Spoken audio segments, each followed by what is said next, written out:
আমরা বলেছিলাম আমরা কৃষক কার্ড দেব, ইতিমধ্যে সেই কৃষক কার্ড বাস্তবায়ন করা হয়েছে। আমরা বলেছিলাম বাংলাদেশের সবচেয়ে অবহেলিত ইমাম মুয়াজ্জিম তাদেরকে আমরা ভাতা দেবো, সেই ভাতা দেওয়া হয়েছে। ইতিমধ্যে এই সরকারের আমি মনে করি আরেকটি আলোড়নের সৃষ্টি হয়েছে, যেটা হলো শহীদ রাষ্ট্রপতি জিয়াউর রহমানের অনুষ্ঠিত খাল কাটা প্রকল্প। ইতিমধ্যে বাংলাদেশে একটি ব্যাপক আলোড়ন সৃষ্টি করেছে এই খাল কাটা প্রকল্প।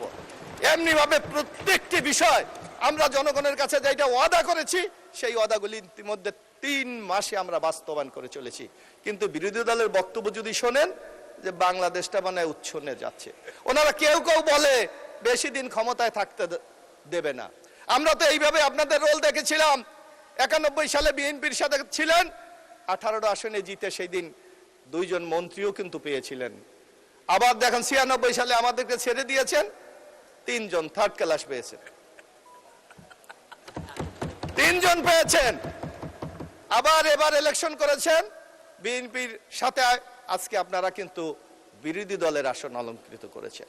একটু চিন্তা করেন, আওয়ামী লীগের সাথে 96 সালে আন্দোলন করে আপনাদের নেতাদেরকে সম্পূর্ণভাবে প্রতিহিংসা, আপনাদেরকে রাজনীতি থেকে সরিয়ে দেওয়ার জন্য আপনাদের নেতাদেরকে কিন্তু ফাঁসি দেওয়া হয়েছিল।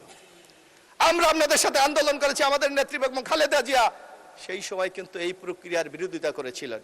কিন্তু আপনাদের আচার আচরণ ভাবসাব দেখলে মনে হয় সেই 96 সালেই মনে হয় সবচেয়ে ভালো ছিল। আপনাদের ভূমিকা দেখলে মনে হয় মানে 2008-এ শেখ হাসিনা ক্ষমতায় আসার পর যেমনি আপনাদের বিরুদ্ধে আমাদের বিরুদ্ধে মিথ্যা মামলা দিয়ে বাংলাদেশকে একটা রাজনীতি শূন্য করতে চেয়েছিল, সেই প্রক্রিয়ায় মনে আপনাদের কাছে ভালো ছিল। তাই আসুন এই ধরনের বিএনপিকে নিচ্ছিন্ন করার দিবা স্বপ্ন না দেখে আগামী দিনে বাংলাদেশটাকে কিভাবে আমরা গড়ে তুলতে পারি সেই পথে আমরা এগিয়ে যাই। আপনারা দেখবেন আমরা যদি আগামীতে যেই ওয়াদাগুলি আমরা মানুষের কাছে করেছি, আমরা যদি সুশাসন দিতে পারি, আমরা যদি মানুষের উন্নয়ন দিতে পারি, আমরা যদি আগামী দিনে মানুষের কল্যাণের জন্য কাজ করতে পারি। মাননীয় সদস্য 1 মিনিটে শেষ করেন। একটু বাড়িয়ে দেন মাননীয় স্পিকার, আর একটু বাড়িয়ে দেন।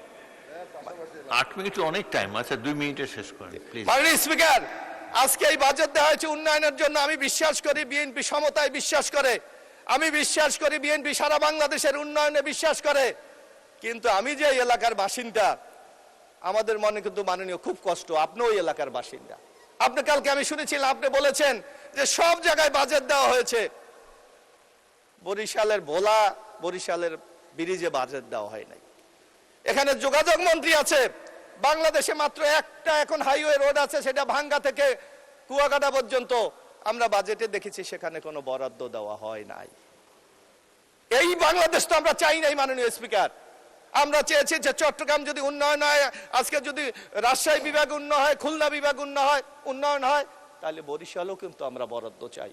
আপনার মাধ্যমে আমি মাননীয় অর্থমন্ত্রীকে আমি অনুরোধ করব যে আপনি আরেকটু বিবেচনা করেন, একটু আপনার দিলে একটু মায়া জন্মান, যাতে বরিশালবাসী কিছু পাক। কিন্তু আমরা দেখছি আমাদেরকে আপনি মারাত্মকভাবে বঞ্চিত করেছেন। এই বঞ্চিত আমরা চাই না। আমরা আমাদের নেতা তারেক রহমানের মতো আমি বলতে চাই সবার আগে বাংলাদেশ। তাই সেই বাংলাদেশকে উন্নয়নের জন্য একটু আপনি বরাদ্দ দেন। বাংলাদেশের দ্বিতীয় সমুদ্র সৈকত কুয়াকাটা, সেখানেও আপনি কোনো বরাদ্দ রাখেন নাই।